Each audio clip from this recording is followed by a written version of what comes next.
This week, I'm bringing you a conversation with my friend Matt Scott. He's a five-time Paralympian, two-time gold medalist, and all around just a really kind guy. He's been playing wheelchair basketball since age 14, and his story is one of resilience, inspiration, and just full of heart. I thought Matt could come on and share with us some of his thoughts and tools for living a fully inspired life, what disability can mean, even for able-bodied individuals, and how we can get around those barriers in our minds. I talked to Matt about his journey, about his successes, and about the kinds of things, the values that got him to this place of great accolade and of great success. You're really going to love this conversation and you're going to love more meeting Matt. So let's dig in. Welcome back to Health Bite, the podcast where I offer small, actionable bites to greater physical, mental, and emotional health and well-being. I'm your host, Dr. Adrienne Udeeb. I'm a triple board certified internist, obesity medicine, and physician nutrition specialist, and I have learned in working with patients and clients for nearly 20 years that good nutrition is not just about the food that you eat, but all the ways in which we can nourish ourselves physically, mentally, and emotionally. Together, we will explore the intersection of science, nutrition, health, and well-being in the pursuit of living well. These quick bites, I promise, will leave you feeling motivated, empowered, and inspired.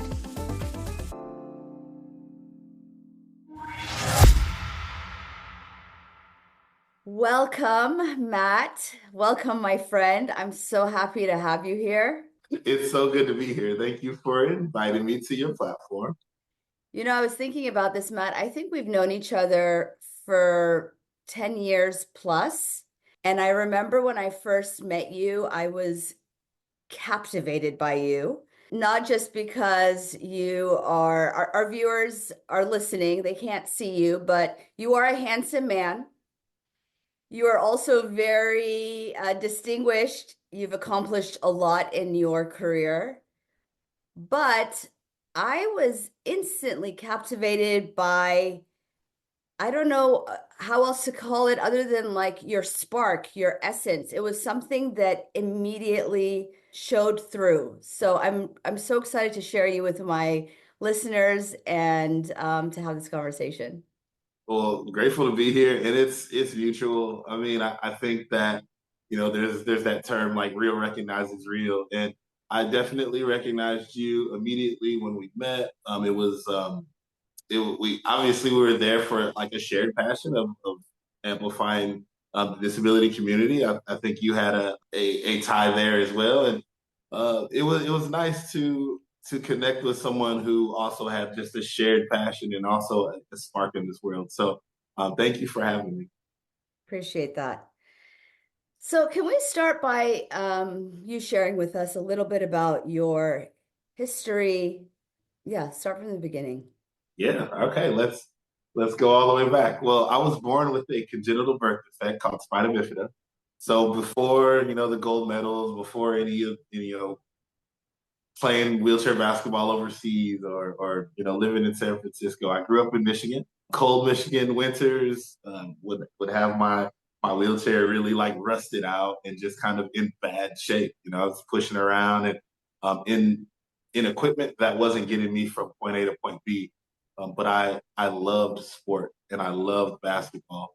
And before I found wheelchair basketball, you would just find me on the court playing with my friends, just there wasn't any adaptive sports in my future just because I didn't know about it. I always tell people that adaptive sports have had really bad marketing for a long time, and now I think we're getting to the point where we're starting to see adaptive sports athletes and para athletes on billboards and commercials and in the mainstream media. But back when I was growing up, it wasn't the case. So I would just be on the court with my friends and just playing the game that I love. Fast forward, I tried out wheelchair basketball as I was really encouraged to do so. And it was much different than I ever thought it would be. Society taught me that having a disability was a negative thing. And society taught me that having a disability was something less than. So when I thought of wheelchair basketball, I thought of like, why would I want to do that? That does not sound, it doesn't sound competitive. It doesn't sound like something I wanted to do. When I tried it out and saw it for myself, it was incredibly competitive. It was, I mean, these athletes were pulling off things that I could have never dreamed of at that time. And I was just like, yes, this is amazing. And since that day, it has really compelled me to not only show the world this game, but also to elevate myself to the point where I could be like those guys and even beyond. So I wanted to be as good as possible, maybe even become the best, so I could show the world what an amazing game this is. And in turn, showing people what people with disabilities are truly capable. Well, I've seen you play, and I remember watching my first wheelchair basketball game, and you were in it. You guys are fierce and competitive. I mean, I remember you banging into people. I think you even flew off the chair once, and I was like, man. So you're right. I think when people think about wheelchair basketball, if they haven't seen it, in my mind, it was something that like it was very gentle and tiptoey, and people are like wheeling around. But no, this is a highly active, competitive, and fierce game. Oh, it's full contact. When people see my, because I'm quite soft spoken off the court, and I'm just smiling all the time. But when I get on the court, I don't play around. There's no more games. It's time to go. It's a pretty aggressive game as well. I always tell people that we always saw the welder more than we saw the doctor, and the wheelchairs really take a brunt of the contact. So there's not really a lot of injury out there in terms of like crashing into each other, but there is a lot of physicality involved. And you've really taken this to such incredible heights. You're a five-time Paralympian. You've won 3 medals, including 2 gold medals. You've played competitively for Team USA and for teams all across the world. And you started at a young age, right? You started, as you shared, I think I read you at age 14, That's right. started. I'm curious, like, why was sport so important to you? Why is it so important to you? Or it was important to me because it's always been about more than sport. So as a kid, I would watch people play, compete in the game that I grew to love in basketball, and it was about respect and honor. And if you won a basketball game, it wasn't just you won a basketball game. It was like, people wanted to be around you. Guys wanted to be your friend, girls wanted to talk to you. There were sponsors involved with, like in the NBA and stuff. I'd watch guys like Jordan and Allen Iverson and some of the NBA superstars growing up, popping bottles of champagne and cutting down championship nets. And it was things that I aspired to do, and I didn't want having a disability to stop that aspiration. So when I found the wheelchair basketball lane, I very quickly decided that was the mode that I wanted to go. I wanted to go the championship route. I wanted to show the world how important this game is to me, and in turn, show them just a little bit about people with disabilities, because there's a lot to learn about disability just through adaptive sport. If you watch a wheelchair basketball game, you'll quickly learn there you don't have to be in a wheelchair full time to play wheelchair.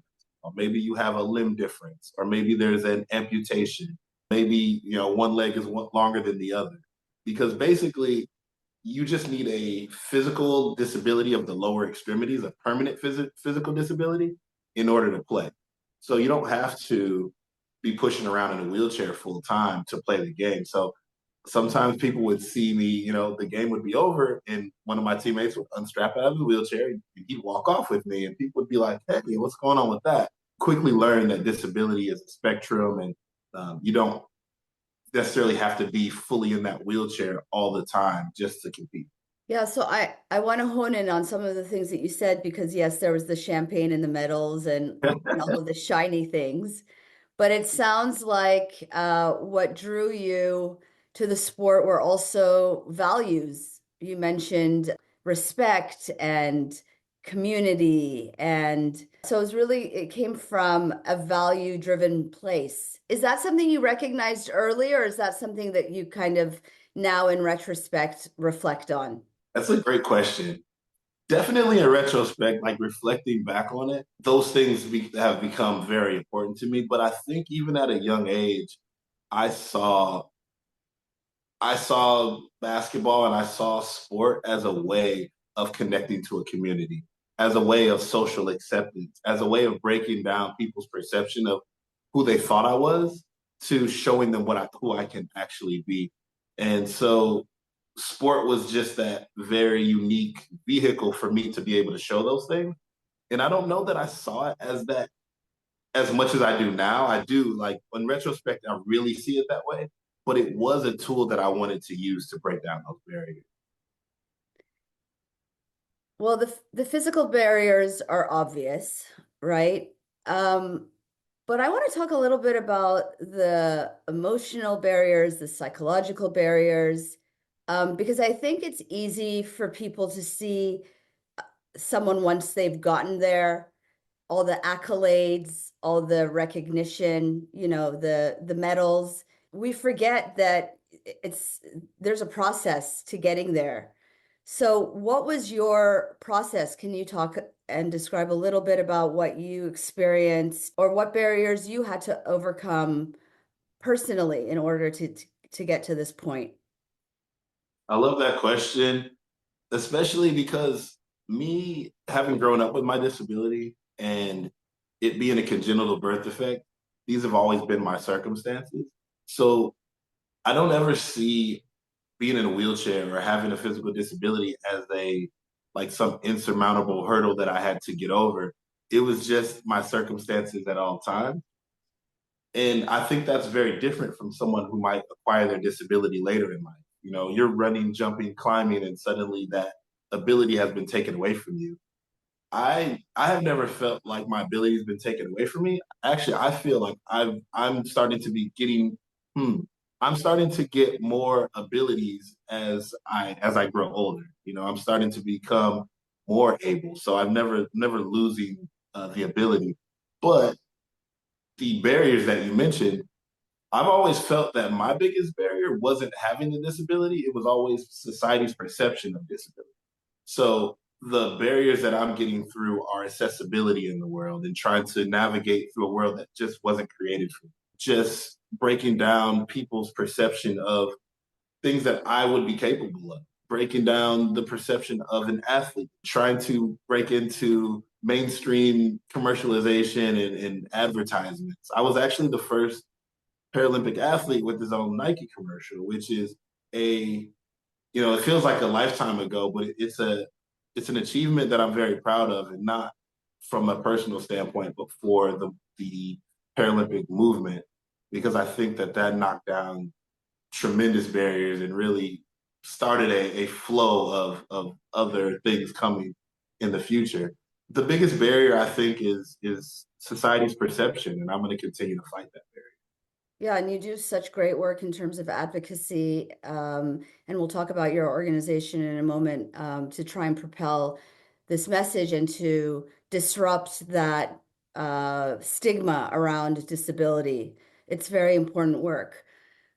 I wonder if the societal perceptions, um, how did that impact you? Or more specifically, did you ever internalize these views?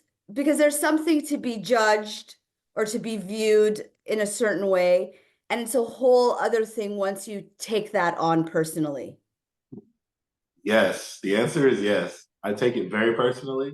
I internalize it every day, and I use it as the fuel for the work that I do and the advocacy that I approach it with. I take it very personally. I want I want society to see disability like I see it, but I know that's not going to be it's not a snap of the finger thing. It takes a lot of work. It takes a lot of awareness. It takes a lot of advocacy, and I'm ready for that. That's why I do the work that I do. And yes, I do. I internalize it greatly, and I don't see that as a bad thing. I don't internalize it. It's not a negative internalizing it. It's a fuel to continue to do what I do. And you have such a optimistic, maybe optimistic is not the right term, but I want to dig into what you said earlier in terms of your disability enhancing other abilities.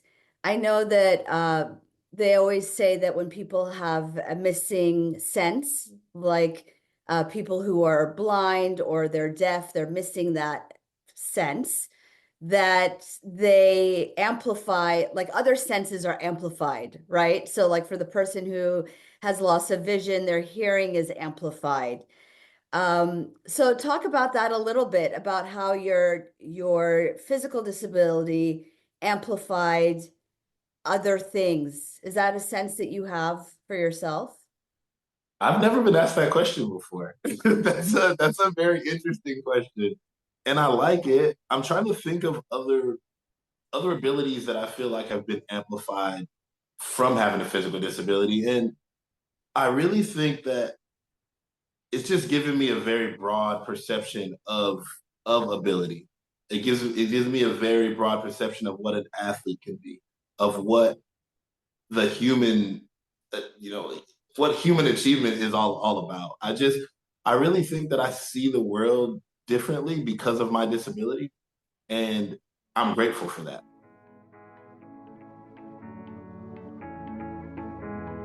The US Surgeon General just released a staggering report.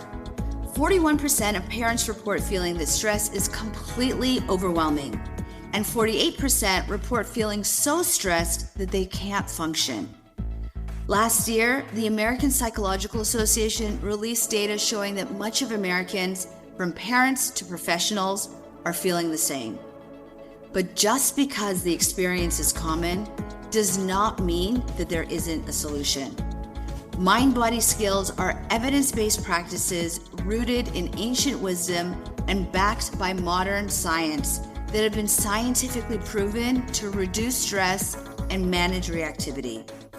I have created a 6-week live program that teaches you how to shift from reactivity to resilience. I call it Resilient Minds.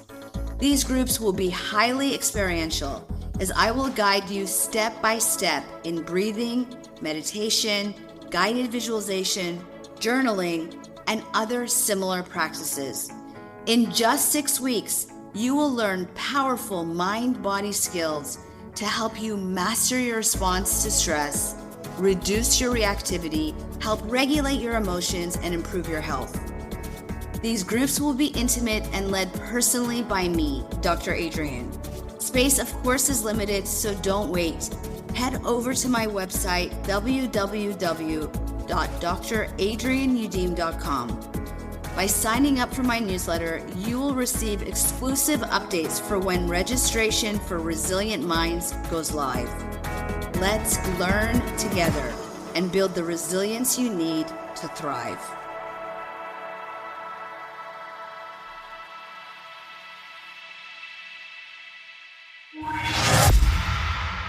I think I approach things with a very empathetic approach.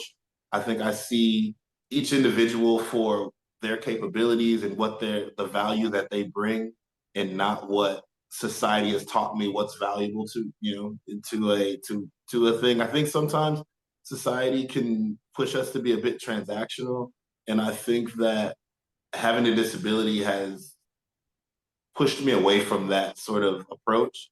And I really see people for what they truly are capable. And that really resonates with me because I do recall when we met, I really felt your presence in terms of um, wanting to know me. So that really comes across even in your in your interactions right from the start.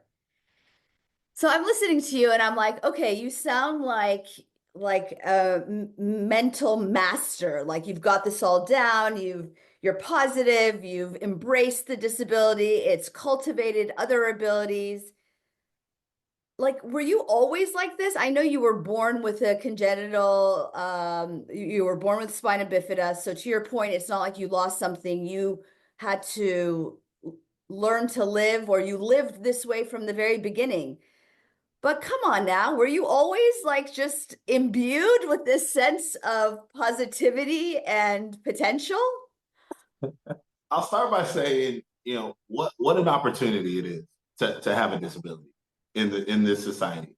What an opportunity it is, because I have the opportunity every day to change people's perceptions, and not everybody, no, but not everybody can say that. I can go out and live my life positively and approach every day as if I'm going to win it, and that can literally change the way people view disability.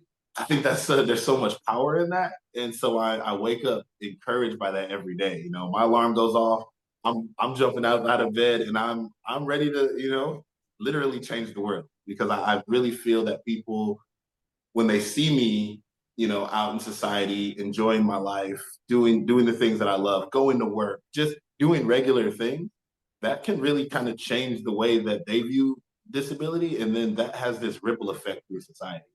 I won't say that there aren't times where it's just like, damn, like, really, this place has stairs. I can't go enjoy my dinner, really. Or damn, the elevator's broken. Okay, I'm stuck. There are times where it like sucks to have a disability. Just like there's times it sucks to have anything that's considered a hindrance.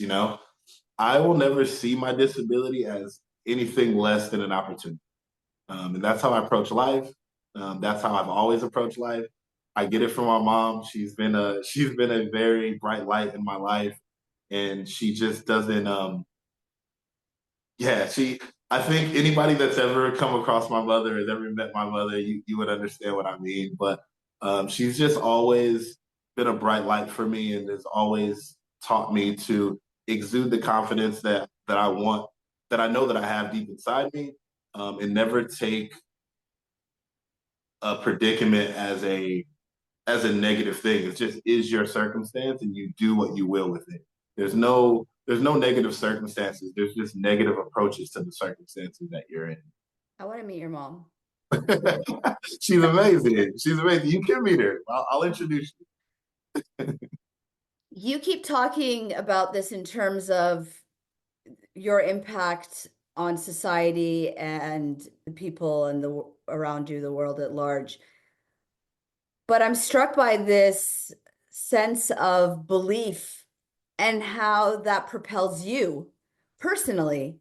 And I think that's such an important maybe takeaway for the rest of us, because disability or not, our belief in what we can accomplish, our belief in how we choose to hold things in mind, whether it's a significant barrier like access or mobility, or it's a self-limiting belief and barrier.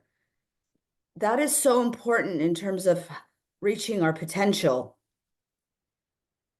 I want to hear about you, like dig into that a little bit more personally, not just how you're using or you've used these beliefs to change the world's perception, but how these beliefs actually change your perception, right? Like you have to have the belief in order, you have to have the vision before you can see it through, before you can bring it to the world. I like that. I like the what you just said last, is like you have to see it before you can bring it into the world. And I want to be that thing that the next generation of people with disabilities see, so they can bring it to the world. I want to be that vision that they look up to, so they can surpass that. My disability feels like a responsibility to the next generation of people with disabilities, to give them not only something to aspire to reach, but also just go way beyond. You mentioned my foundation with Fly Without Limits. I'm also sit on the board of directors of Angel City, which we're both very close to. These platforms up there for the next generation to look to aspire to reach. And you're absolutely right. You have to see it before you can accomplish it. And I don't know how far I can take this. I have no idea. But I'm gonna continue to reach and reach and reach and continue to elevate as far as I can go to continue to give these kids and this next generation something to really aspire to reach and just go way beyond. Talk about your organization a little bit. What is the intention there and what are you trying to do? Yeah, so I go by moniker Matt Scott Fly. Everything I do is, I try to be fly. And fly is an acronym for fully living you, and I just really like to approach my life that way. I like to live life fully, and I want to encourage others to do so. I created Fly Without Limits last year. We launched literally a year ago, November 6th, 2023. Oh, wow. It's just where we just celebrated our 1 year first. anniversary. Yeah. Yeah, and I'm Congratulations. so excited about that. Thank you so much. It's a milestone that I'm very proud of because Fly Without Limits is the organization that I dreamed of as a kid. We're all about disability empowerment. We don't take pity. We don't, I'm using air quotes. We're not a charity. We are all about disability empowerment. We're all about creating programs that are going to empower the community and just have us seen in the best light possible. We're only a year in, and we've been able to make some strategic partnerships, which I'm extremely proud of.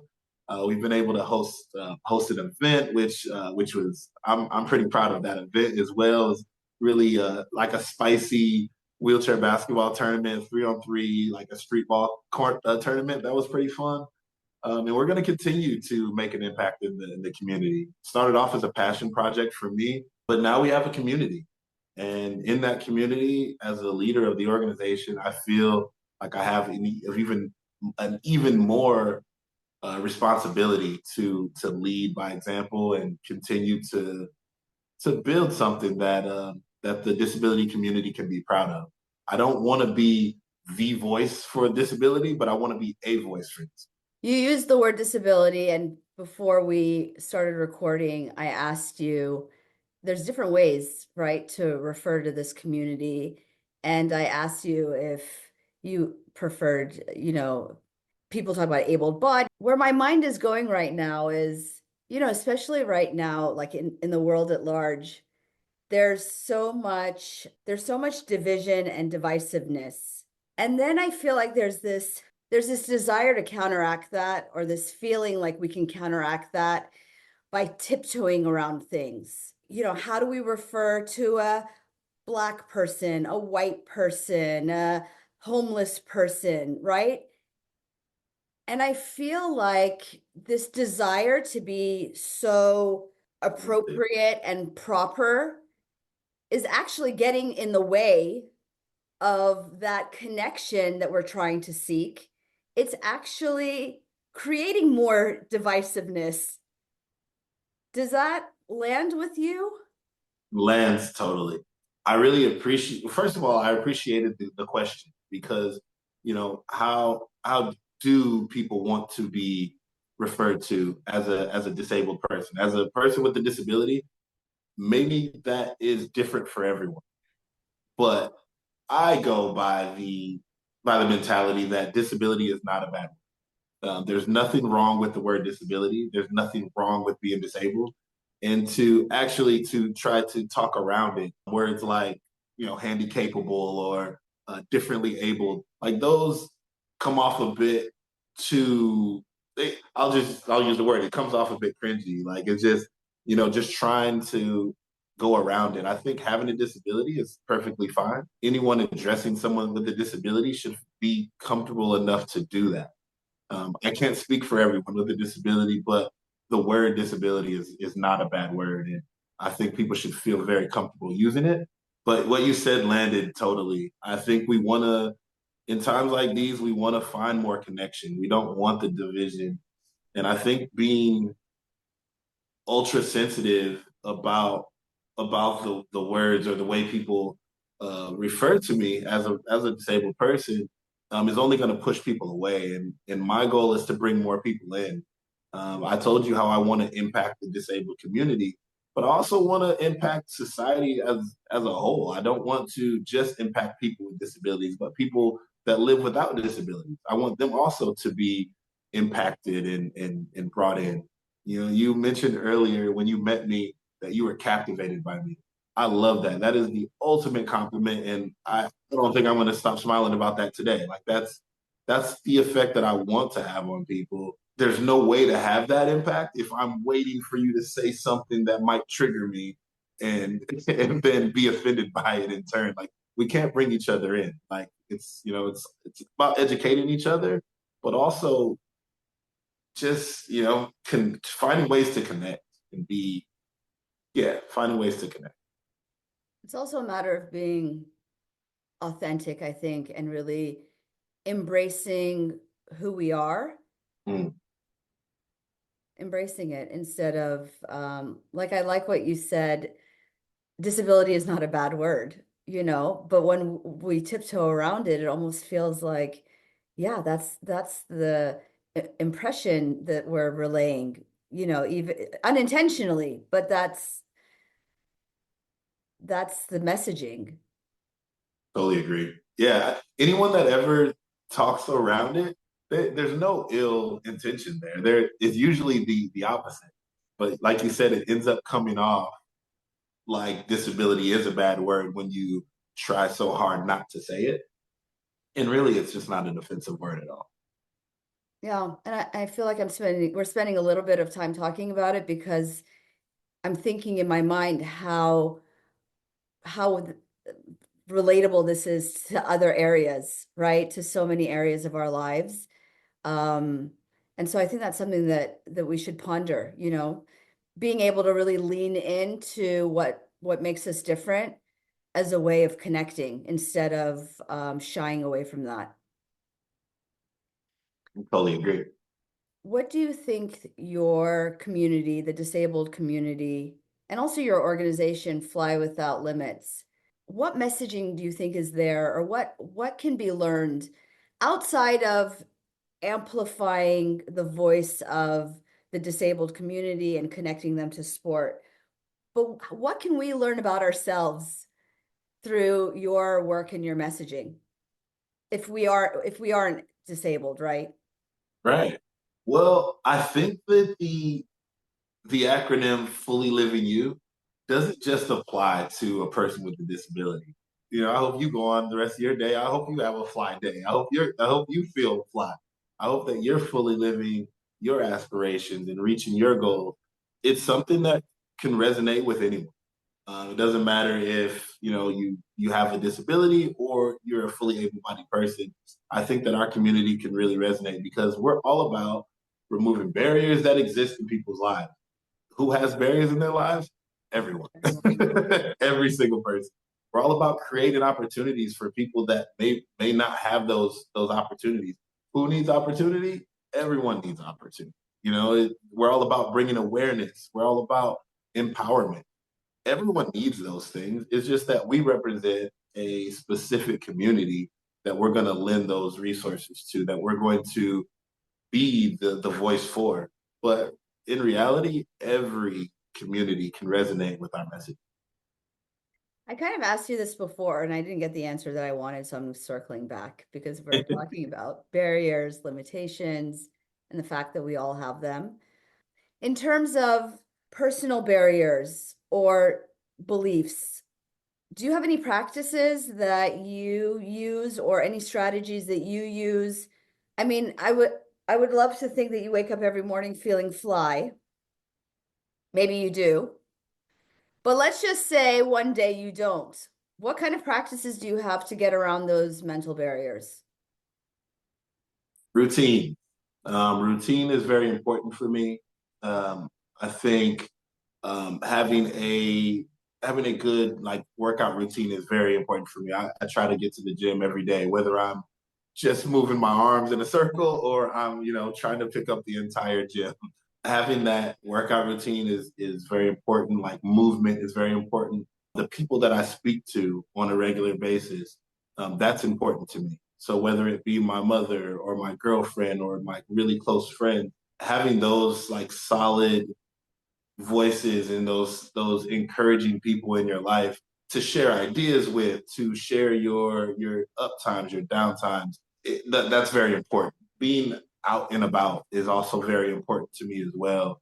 I find that if I'm too shut in, then I'm not at my best. So just having a routine, just making sure that I stick to that routine, and whenever I whenever I'm on my routine, whenever I'm sticking to it, I feel the most fly. That is something that I try to really follow through with, and consistency is my biggest tool. It's not about being on this routine for 3 days of the week. It's not about being in this routine only on my bad days. Like, oh no, got to get to my routine. I'm having a bad day. It's about consistently approaching each day in that routine, and trying every day to have an incredible day. That was unexpected, but I love that because on this podcast we talk about small actionable bites and I try and give people practical tools and resources. And I thought you may go into some kind of mental health or spiritual practice, but what you're saying is really three things. You're calling, yes, there's routine. So what you're saying is doing something consistently the same way every day is what helps you manage your barriers. But what I also heard is the people that you surround yourself with, right? Like having people around you who uplift you, who you can aspire to, you can learn from. That is so important, right? I call all of these things nutrients, right? Like nutrients is not just the food that you eat, it's all of your consumption. And the people around you, those energies is also something that you're consuming. So keeping it positive or inspiring. And the third thing, which you've come back to several times, is staying in community, being in community. So I Right. love that. I wonder, Matt, if you have any spiritual practices that you engage in. I used to meditate quite often. We talked about my Paralympic career, my competitive journey. I found that I meditated a lot for performance. So there was a lot of like external barriers and a lot like things that would steal my focus away. And I would want to just kind of zone in, and I would really find that meditation was my way of harnessing that and like really getting my focus. I will say that I've gone away from that practice, and it's something that I want to get back to. So it is something that I found incredibly useful, not only for someone who's competing, just to be centered and start your day, and approach it with intention.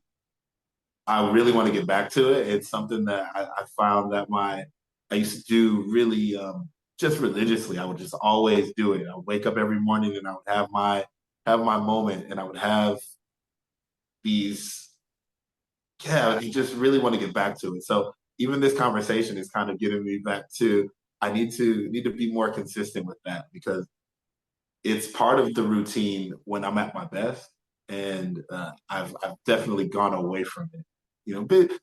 Busy lifestyle can kind of steal you away from certain things, but you should Right. never you should never sacrifice the things that make you. Yeah, that's so true. And we do that all the time, right? Like Mm. we say we want to live fully. We say that we want to aspire to be our best, but then in trying to achieve our best, we stop doing the very things that help us be our best. It's so counterintuitive. Like we don't have time to do the things to be our best, but then I would argue we don't not have the time. Like we must have the time if Right. that's the goal, right? I totally agree. What are you up to these days? You said that you're no longer you're no longer competing professionally. And can we just highlight like all the things you've done? Can you, before we Yes. get to that point, like give us a snapshot of all the professional accolades because it's really extraordinary. Let's try to capture this. I'll go in chronological order. I'll try not to Pulp Fiction you.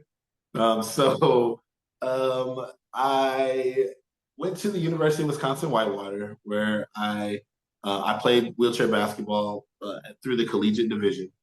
There are about 13 universities with college wheelchair basketball, which is it's a growing thing. I was grateful to be a part of that growing part of the sport. During that time, I was also playing for Team USA. I made my first national team at 18. I was one of the Wow. youngest players to make the men's national team. I've competed in I competed in 5 consecutive Paralympic games. So I went to Athens in 2004, Beijing in 2008, London in 2012, Rio in 2016, and Tokyo 2020. So competed in all of those, brought home three medals, 2 gold and a rose gold, I like which that. I love rose gold. yeah. So brought home those medals. During my time with Team USA, I guess I took my talents abroad. I moved to Turkey in 2008 after school. So after University of Wisconsin Whitewater, I went to Turkey to play wheelchair basketball professionally. Um, it was a big crossroads in my life because I didn't know whether I wanted to. Okay, I just finished with academia. Like now I should, now I should just take I guess, the standard route. But I decided that I wanted to make wheelchair basketball bigger globally. So I took off. I lived in Istanbul, Turkey, playing for a club called Galatasaray. I played there for about 6 seasons, 6 years. Um, that was awesome, transformative time of my life. It was amazing to live abroad, see the world in a different light, be amongst different culture, be amongst different people, eat different foods, and become a bit cultured myself. I moved from Where did I move from? I moved from Istanbul to Sardinia, Italy, which was easily the most aesthetically beautiful place I've ever lived. I basically lived in a postcard for 2 years. It was amazing. Won some games. Still played for Team USA at the time. And fast forward, moved to East Germany, which a lot of people question why I would move from basically a beach to a very cold, old town in Germany. Again, incredibly different culture, incredibly different part of the world. Won some championships. Still played for Team USA, and then moved from Germany to Spain, which I played my last year professionally while I was preparing for Tokyo 2020. Won that gold. We won that gold in Tokyo 2020. I was actually nominated as the flag bearer to carry the flag out for Team USA for closing ceremonies. Wow. I couldn't think of a better way to say goodbye to competing for Team USA. Um, Gold medal around my neck, flag in the sky. It was very much my storybook ending, and where I've retired from playing with the national team. I still feel very tied to the sport, and I still feel that I'm even with Fly Without Limits, I'm able to impact the adaptive sports movement by giving back to the next generation, by providing different equipment, by just being a presence in the sport. So that seems like a chronological breakdown of my tie with sports, but I continue to be a part of it, and it's something that changed my life amazingly. And now, what's in store for you now? And now, so after about 10 days after Tokyo 2020, I started a position at Visa. I work there professionally. I'm a corporate professional and no longer a full-time Paralympian. I'm on the corporate comms team, which has been a incredible uh, incredible experience not only just working at a Fortune 50 company as a person with a disability and providing that level of representation, but also just have really sharpened my different skills as a professional. I find that there's a lot of transferable skills from being an athlete to being a professional, and I'm trying to take all of those things that made me one of the best wheelchair basketball players in the world to being the best teammate I can be on my team in the corporate world. I also do a little bit of speaking. I do some different. I'm sponsored by a few companies that have me do appearances. We do some fireside chats and have different conversations where we can enlighten the community about disability, about parasport, and just about some of the things that I've been able to accomplish and aspire to accomplish in the future. And then lastly, I'm the executive director of Fly Without Limits, where I hope to continue to inspire the next generation while still impacting this generation. So, I'm so honored to have you here and to have this conversation with you. Thank you really for being with us and sharing your wisdom. For people who want to learn more about your organization, where can they find you? Where can they contribute? yes. So we have our website, www.flywithoutlimits.org. You can find out about our programming, about our messaging, about ways that you can contribute, and just follow along with some of the things we have going on. We continue to build and continue to grow in the community, and hope that we have some people who will follow along from this conversation. We're also on YouTube, where we have a lot of storytelling there. So whether it's some of the things from our basketball tournament, or just in the community where we're helping people's lives and providing different equipment. YouTube is our ability to tell those stories and get them out there for the world to see. And then we're also on Instagram, where you can either follow my personal Instagram, which is Matt Scott Fly, or you can follow the foundation's Instagram, which is Fly Without Limits Foundation. And yeah, we're everywhere. We're everywhere you want to find your storytelling. We're there, and mostly and primarily found on our website. We'll definitely link to all of those sites in our show notes. And as we close, Matt, what is the one thing that you would want us to know, that you would want us to take away from the work that you do and the passion that you have? The one takeaway that I would like to leave people with is that disability is not inability. Just because someone has a disability doesn't make them unable to do things. They'll just have to find ways to adapt to make it happen on their terms or in their way. Well, I'm inspired by this conversation and by you always. So thank you again for being here. Thank you. I appreciate you having me, and I can't wait till we talk again. Well, that's a wrap. Thank you for joining us on this week's episode of Health Bite. As I mentioned, I have some more extraordinary people that I will be sharing with you in the coming weeks. So please subscribe to the podcast so you're the first to hear when these interviews drop. Also, we want to hear from you. Head over to wherever you listen and leave us a review. And to those of you who send me love notes, thank you for that too. Leaving your love in a review helps us spread our wings and our message. So please cut and paste in a review for all to share. I hope you're nourished this week, mind, body, and soul, and I look forward to joining you again next week on Health Bite.